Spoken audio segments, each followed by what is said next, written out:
Hi, ഞാൻ ആദിഷ്. ഇന്നത്തെ വീഡിയോയിലൂടെ നമ്മൾ ഡിസ്കസ് ചെയ്യാനായിട്ട് പോകുന്നത്, നിങ്ങൾ ഒരുപാട് സ്നേഹിച്ചിരുന്ന ഒരു വ്യക്തി നിങ്ങളുടെ ലൈഫിൽ നിന്നും പോയിട്ടുണ്ടോ? ആ വ്യക്തിയെ വീണ്ടും അട്രാക്റ്റ് ചെയ്യണമെന്ന് നിങ്ങൾ ആഗ്രഹിക്കുന്നുണ്ടോ? അതിൻ്റെ ഭാഗമായിട്ട് യൂട്യൂബിലെ പല വീഡിയോസും കണ്ട് ധാരാളം ടെക്നിക്കുകൾ പരീക്ഷിച്ചു നോക്കുന്ന ആളുകളുണ്ടായിരിക്കും. ചില ആളുകൾക്കൊക്കെ റിസൾട്ട് കിട്ടിയിട്ടുണ്ടായിരിക്കും, ചില ആളുകൾക്ക് ഇപ്പോഴും റിസൾട്ട് കിട്ടിയിട്ടുണ്ടായിരിക്കില്ല. അതിൻ്റെ പ്രധാനപ്പെട്ട കാരണം ചിലപ്പോൾ നിങ്ങളുടെ സിറ്റുവേഷൻ എൻ്റയർലി ഡിഫറെൻ്റ് ആയിരിക്കാം. ചിലപ്പോൾ നിങ്ങൾ ആ ടെക്നിക്ക് ചെയ്യുമ്പോൾ ഉണ്ടാകുന്ന ചില മിസ്റ്റേക്കുകളായിരിക്കാം. എന്താണെങ്കിലും ഇപ്പം എന്തവസ്ഥയിലിരിക്കുകയാണെന്നുണ്ടെങ്കിലും പെട്ടെന്ന് റിസൾട്ട് ഉണ്ടാക്കണം, പെട്ടെന്ന് മാനിഫെസ്റ്റേഷൻ നടക്കണമെന്ന് ആഗ്രഹിക്കുന്ന ആളുകൾ ഞാൻ ഈ വീഡിയോയിൽ പറയുന്ന കാര്യം ഒന്ന് പരീക്ഷിച്ച് നോക്കുക. എല്ലാവർക്കും എൻ്റെ പുതിയ വീഡിയോയിലോട്ട് സ്വാഗതം.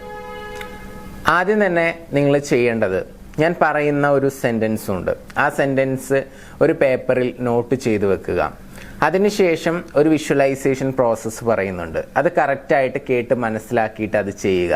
അതിനുശേഷം വീണ്ടും ഞാനൊരു സെൻറ്റൻസ് പറയുന്നുണ്ട്, ആ സെൻറ്റൻസ് നിങ്ങൾ എഴുതിയെടുത്തിട്ട് ബൈ ഹാർട്ട് ചെയ്തിട്ട് ഈ വിഷ്വലൈസേഷന് ശേഷം നിങ്ങൾ ഉപയോഗിക്കണം. അപ്പം നമുക്ക് ഓരോരോ പ്രോസസ്സ് ഡീപ്പായിട്ടൊന്ന് പരിചയപ്പെടാം. ആദ്യത്തെ സെൻറ്റൻസ് ഇതാണ്: അവൻ അല്ലെങ്കിൽ അവൾ തിരിച്ചു വരുമെന്ന് ഞാൻ വിശ്വസിക്കുന്നു. അവിടെ അവൾ എന്നുള്ള സ്ഥലത്ത് അവളുടെ പേരെന്താണെങ്കിൽ അത് മെൻഷൻ ചെയ്യാം. കൈന തിരിച്ചു വരുമെന്ന് ഞാൻ വിശ്വസിക്കുന്നു. ഇതാണ് കേട്ടോ സെൻറ്റൻസ്.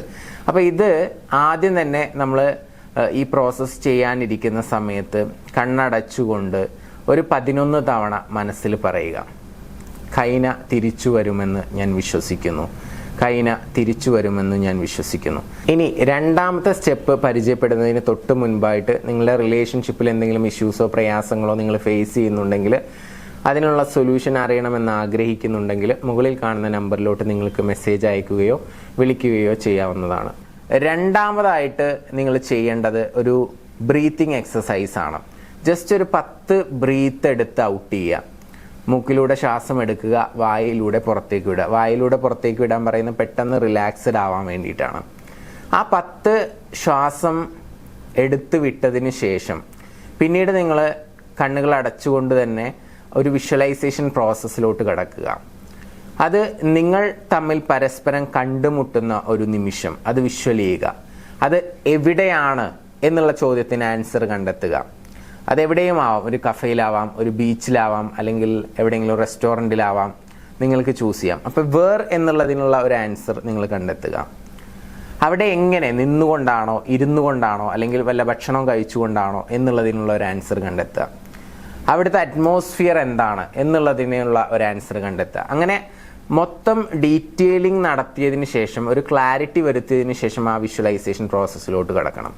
ഉദാഹരണമായിട്ട് പറയുകയാണെങ്കിൽ, ഒരു ബീച്ചിലാണ് നിങ്ങൾ നിൽക്കുന്നതെങ്കിൽ അതെങ്ങനെ വിഷ്വൽ ചെയ്യാം എന്നുള്ളത് നോക്കാം.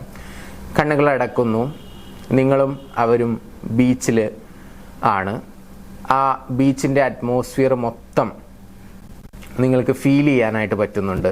ചുറ്റുമുള്ള ആളുകളുടെ ബഹളം, അതുപോലെ തന്നെ വെള്ളത്തിൻ്റെ ശബ്ദം, തിരമാല വരുന്നതിൻ്റെ ശബ്ദം, കാറ്റടിക്കുന്നതിൻ്റെ ആ ഒരു ഫീല്, കാറ്റ് ദേഹത്ത് തട്ടുമ്പോൾ ഉണ്ടാകുന്ന ഫീല്, നിങ്ങൾ അവരുടെ കൈ പിടിച്ചുകൊണ്ട് ബീച്ചിൻ്റെ സൈഡിലൂടെ ഫുട്പാത്തിലൂടെ നടക്കുന്ന ഇതായിട്ട് മനസ്സിൽ കാണാം. അതല്ലെങ്കിൽ വെള്ളത്തിൽ കാല് ടച്ച് ചെയ്യുന്നതായിട്ട് മനസ്സിൽ കാണാം.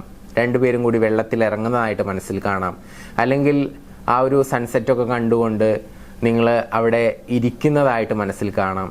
ചേർന്നിരിക്കുന്നത്, മടിയിൽ കിടക്കുന്നത്, അങ്ങനെ എന്ത് വേണമെങ്കിലും നിങ്ങൾക്ക് വിഷ്വൽ ചെയ്യാം. പക്ഷെ ആ വിഷ്വൽ ചെയ്യുമ്പോൾ ഒരു ക്ലാരിറ്റി വേണം, അത് മാക്സിമം ഫീൽ ചെയ്യണം. ഇനിയിപ്പോൾ ഇത് കഫേ ആണെങ്കിലും റെസ്റ്റോറൻ്റ് ആണെങ്കിലും ആ ഒരു പ്ലേസ് മാറുന്നു എന്നേ ഉള്ളൂ. ബാക്കി ഞാൻ പറഞ്ഞ പോലെ ആ ചുറ്റുമുള്ള അറ്റ്മോസ്ഫിയർ നിങ്ങൾ മാക്സിമം ഫീൽ ചെയ്യാൻ ഒരിക്കലും മറന്നു പോകരുത്. ബിക്കോസ് ആ ഒരു ഫീലിങ്ങിലാണ് നിങ്ങളുടെ വൈബ്രേഷണൽ ഫ്രീക്വൻസി കംപ്ലീറ്റ് നിങ്ങളുടെ ബോഡിയിൽ നിന്നും പുറത്തേക്ക് ഈ പ്രപഞ്ചത്തിലോട്ട് പോകുന്നത്. അങ്ങനെയാണ് നമുക്ക് ആ ഒരു മാനിഫെസ്റ്റേഷൻ നടക്കുന്നത്. So feel it maximum. നിങ്ങൾ അവരുടെ കൂടെയാണ് എന്നുള്ളത് ഫീൽ ചെയ്തുകൊണ്ടേയിരിക്കുക. അപ്പോൾ കിട്ടിയല്ലോ, ഒരു മൊമെൻ്റ് വിഷ്വൽ ചെയ്യുക, അത് മാക്സിമം ഫീൽ ചെയ്യുക എന്നുള്ളതാണ് ഈ ബ്രീത്തിങ് കഴിഞ്ഞാലുള്ള ഒരു സ്റ്റെപ്പായിട്ട് വരുന്നത്. ഇനി അടുത്ത സ്റ്റെപ്പ് എന്ന് പറയുന്നത്, ഇത് കഴിഞ്ഞ ഉടനെ പതിയെ നിങ്ങൾക്ക് കണ്ണുകൾ തുറക്കാം. കണ്ണുകൾ തുറന്നതിന് ശേഷം ഞാനൊരു അഫർമേഷൻ ബൈ ഹാർട്ട് ചെയ്യാൻ വേണ്ടി തുടക്കത്തിൽ സൂചിപ്പിച്ചിരുന്നു. ഇതിന് ശേഷം വിഷ്വലൈസേഷന് ശേഷം അതെന്താണെന്നുള്ളത് നോക്കാം.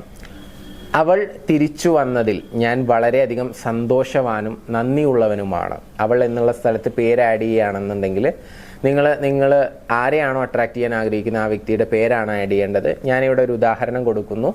കൈന തിരിച്ചു വന്നതിൽ ഞാൻ വളരെയധികം സന്തോഷവാനും നന്ദിയുള്ളവനുമാണ് എന്നുള്ള സെൻറ്റൻസ് ആണ്. അത് ബൈഹാർട്ട് ചെയ്യുക, എന്നിട്ട് അത് റിപ്പീറ്റ് ചെയ്ത് പറയുക. ഒരു 33 തവണയാണ് നിങ്ങൾ പറയേണ്ടത്. ഈ വിഷ്വലൈസേഷൻ കഴിഞ്ഞ ഉടനെ കണ്ണടച്ചുകൊണ്ട് തന്നെ പറയുകയാണെങ്കിൽ ഒന്നുകൂടി എഫക്റ്റീവാണ്. കണ്ണ് തുറന്നുകൊണ്ടും നിങ്ങൾക്ക് പറയാം. 33 ടൈംസ് ആണ് പറയേണ്ടത്. അപ്പോൾ ഇത്രയാണ് സ്റ്റെപ്സ് ഉള്ളത്. ഒന്നുകൂടി പറയാം. ആദ്യം ഒരു സെൻറ്റൻസ് ഉണ്ട്, ആ സെൻറ്റൻസ് 11 തവണ പറയണം. രണ്ടാമത് ബ്രീത്തിങ് ചെയ്യണം. അത് കഴിഞ്ഞതിന് ശേഷം വിഷ്വലൈസേഷനിലോട്ട് വരണം. അത് കഴിഞ്ഞിട്ട് നിങ്ങൾ 33 തവണ ഇപ്പം ലാസ്റ്റ് പറഞ്ഞിട്ടുള്ള ഈ ഒരു സെൻറ്റൻസും പറയണം. അപ്പോൾ 4 സ്റ്റെപ്സ് വരുന്നുണ്ട്, 3 സ്റ്റെപ്സ് അല്ല. ബ്രീത്തിങ് ഞാൻ വിട്ടുപോയതാണ്. അപ്പോൾ ഈ 4 സ്റ്റെപ്പുകളിലൂടെ കടന്നു പോകുമ്പോൾ പല ആളുകൾക്കും ഇതെങ്ങനെയാണ് എഫക്റ്റീവ് ആവുന്നതെന്നൊക്കെ പല രീതിയിലുള്ള സംശയങ്ങളുണ്ടാകും. ഞാൻ ഓരോന്ന് ഡീറ്റെയിൽഡ് ആയിട്ടൊന്ന് എക്സ്പ്ലെയിൻ ചെയ്യാൻ വേണ്ടി ശ്രമിക്കാം. ഇപ്പോൾ പല ആളുകളും ഒരു റിലേഷൻഷിപ്പിൽ എന്തെങ്കിലും ഇഷ്യൂസൊക്കെ ഉണ്ടായിട്ട് അത് വീണ്ടും അട്രാക്ട് ചെയ്യാൻ വേണ്ടി ശ്രമിക്കുന്ന സമയത്ത് എനിക്ക് അവൾ വേണം, അവൾ കൂടെ ഇല്ലാതെ പറ്റില്ല, അങ്ങനെ ഒരുപാട് ചിന്തകൾ ഉണ്ടായിരിക്കും.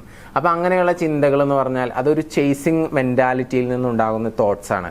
ഐ നീഡ്, എനിക്ക് അവളെ വേണം വേണം വേണം എന്ന് ചിന്തിക്കുന്ന സമയത്ത്, അല്ലെങ്കിൽ എനിക്ക് അവനെ വേണം വേണം എന്ന് ചിന്തിക്കുന്ന സമയത്ത് നമ്മുടെ ഉള്ളിൽ ഭയങ്കരമായിട്ടുള്ള ചേസിങ് ആണ്. അതൊരിക്കലും നമുക്കൊരു അട്രാക്ഷൻ പവർ ഉണ്ടാക്കി തരത്തില്ല, നമുക്ക് അവരെ അട്രാക്ട് ചെയ്യാനും സാധിക്കത്തില്ല. അപ്പം അതിന് പകരമാണ് നമ്മളിവിടെ ഒരു തോട്ട് കൊടുക്കുന്നത്. ഫസ്റ്റ് ഞാൻ വിശ്വസിക്കുന്നു എന്നുള്ള തോട്ട്. അത് ചേസിങ്ങുമായി ബന്ധപ്പെട്ടുള്ള തോട്ടല്ല. ഓക്കെ, ആ ചേസിങ് ഉണ്ടെങ്കിൽ അത് ഇല്ലാതാക്കാനുള്ള ഒരു തോട്ടാണത്. ഞാൻ വിശ്വസിക്കുന്നു അവൾ തിരിച്ചു വരുമെന്ന് എന്നുള്ള രീതിയിലാണല്ലോ നമ്മൾ ആ ഒരു സെൻറ്റൻസ് പറയുന്നത്. അപ്പോൾ ആ വിശ്വാസം ഉറപ്പിക്കാൻ വേണ്ടിയിട്ടാണ് ആ തോട്ട് നമ്മൾ പ്ലേസ് ചെയ്തത്. രണ്ടാമത്തെ കാര്യം എന്ന് പറഞ്ഞാൽ നമ്മൾ ബ്രീത്ത് ചെയ്തത് മൈൻഡിനെ കാമാക്കാൻ വേണ്ടിയിട്ടാണ്. മൂന്നാമത്തേത് വിഷ്വലൈസേഷനിലോട്ട് കടന്നത് നമ്മൾ മനസ്സിൽ കണ്ണടച്ചുകൊണ്ട് എന്താണോ കാണുന്നത് അത് മാക്സിമം ലെവലിൽ ഫീൽ ചെയ്യുക കൂടി ചെയ്തു കഴിഞ്ഞാൽ അത് നമ്മുടെ ജീവിതത്തിൽ യാഥാർത്ഥ്യമായിട്ട് സംഭവിക്കും. എന്തൊക്കെ തടസ്സങ്ങളുണ്ടെങ്കിലും ആ ഒരു സാഹചര്യം ഒരുക്കി തരും എന്നുള്ളത് പൗലോ കൊയ്ലോയുടെ ബുക്കിലും അതുപോലെ തന്നെ ജോസഫ് മർഫി എഴുതിയിട്ടുള്ള the power of sub conscious mind എന്ന് പറയുന്ന പുസ്തകത്തിലൊക്കെ വളരെ ഡീപ്പായിട്ട് പറഞ്ഞിട്ടുണ്ട്. നിങ്ങൾക്ക് എന്താണോ വളരെ ക്ലാരിറ്റിയോട് കൂടിയിട്ട് ഫീൽ ചെയ്തുകൊണ്ട് മനസ്സിൽ കാണാൻ സാധിക്കുന്നത് അത് നിങ്ങളുടെ ജീവിതത്തിൻ്റെ വിധിയായിട്ട് മാറും, അത് നിങ്ങളുടെ ജീവിതത്തിൽ സംഭവിച്ചിരിക്കും എന്നുള്ളത് ഒരു യാഥാർത്ഥ്യമാണ്. ഒരുപാട് പേര് പരീക്ഷിച്ച് റിസൾട്ട് കിട്ടിയതാണ്. സോ നിങ്ങളും അതുപോലെ തന്നെ ഫോളോ ചെയ്യുകയാണെങ്കിൽ റിസൾട്ട് കിട്ടും. നാലാമതായിട്ട് നമ്മൾ വീണ്ടും ഒരു അഫർമേഷൻ നമ്മൾ 33 തവണ റിപ്പീറ്റ് ചെയ്യുന്നുണ്ട്. ആ അഫർമേഷൻ്റെ ശക്തി എന്താണെന്ന് ചോദിച്ചാൽ അതിൽ നമ്മൾ സന്തോഷവാനാണ് എന്ന് പറയുന്നത് നമുക്ക് ഒരു ഗുഡ് ഫീലിങ്ങും പോസിറ്റീവ് വൈബ്രേഷനും ഉണ്ടാക്കുന്ന ഒരു വേർഡാണ്. തിരിച്ചു വന്നതിൽ എന്ന് പറയുമ്പോൾ തന്നെ അത് പാസ്റ്റ് ടെൻസിലാണ് നമ്മൾ ആ ഒരു അഫർമേഷൻ യൂസ് ചെയ്തിട്ടുള്ളത്. അപ്പോൾ മാനിഫെസ്റ്റേഷൻ നടന്നു കഴിഞ്ഞു എന്നുള്ള ആ ഒരു വൈബ്രേഷണൽ ഫ്രീക്വൻസിയാണ് നമ്മളിൽ നിന്നും പുറത്തേക്ക് പോകുന്നത്. Got it. പിന്നെ അതിനുശേഷം ഞാൻ നന്ദിയുള്ളവനാണ് എന്നുകൂടി പറയുമ്പോൾ അവിടെ ഗ്രാറ്റിറ്റ്യൂഡ് എന്ന് പറയുന്ന ഏറ്റവും പവർഫുൾ ആയിട്ടുള്ള ഒരു ടൂള് കൂടി നമ്മൾ അവിടെ ഉപയോഗിക്കുകയാണ്. അപ്പോൾ ഈ ഒരു ചെറിയ ടെക്നിക്ക് ആണെങ്കിൽ കൂടി ഇതിൽ ലോ ഓഫ് അട്രാക്ഷനുമായി റിലേറ്റഡ് ആയിട്ടുള്ള ധാരാളം എലമെൻസുകൾ ആഡ് ചെയ്തത് കൊണ്ട് തന്നെ ഈ പറയുന്ന ടെക്നിക്ക് നിങ്ങൾക്ക് വളരെയധികം യൂസ്ഫുൾ ആയിരിക്കും. മാത്രമല്ല ഇൻസ്റ്റൻ്റ് ആയിട്ടുള്ള ഒരു റിസൾട്ട് കൊണ്ടുവരാൻ നിങ്ങൾക്ക് വളരെയധികം സഹായകരമായി തീരും എന്നുള്ള കാര്യത്തിൽ യാതൊരു സംശയവുമില്ല. അപ്പോൾ എല്ലാവരും ഒന്ന് അപ്ലൈ ചെയ്ത് നോക്കുക. നിങ്ങൾക്ക് എല്ലാവർക്കും റിസൾട്ട് കിട്ടട്ടെ. എല്ലാവർക്കും സന്തോഷകരമായിട്ടുള്ള ഒരു റിലേഷൻഷിപ്പ് മെയിൻറ്റെയിൻ ചെയ്യാൻ സാധിക്കട്ടെ എന്ന് ആശംസിച്ചുകൊണ്ട് പ്രാർത്ഥിച്ചുകൊണ്ട് ഇന്നത്തെ വീഡിയോ നമ്മളിവിടെ അവസാനിപ്പിക്കുകയാണ്. ആദ്യമായിട്ടാണ് ചാനൽ കാണുന്നതെങ്കിൽ ചാനൽ സബ്സ്ക്രൈബ് ചെയ്യുക, ഇഷ്ടപ്പെട്ടാൽ ലൈക്ക് ചെയ്യുക, നിങ്ങളുടെ വിലയേറിയ അഭിപ്രായങ്ങൾ താഴെ കമൻ്റായിട്ട് രേഖപ്പെടുത്തുക. പുതിയ വീഡിയോയുമായിട്ട് വീണ്ടും കാണാം. Thank you. നമസ്തേ.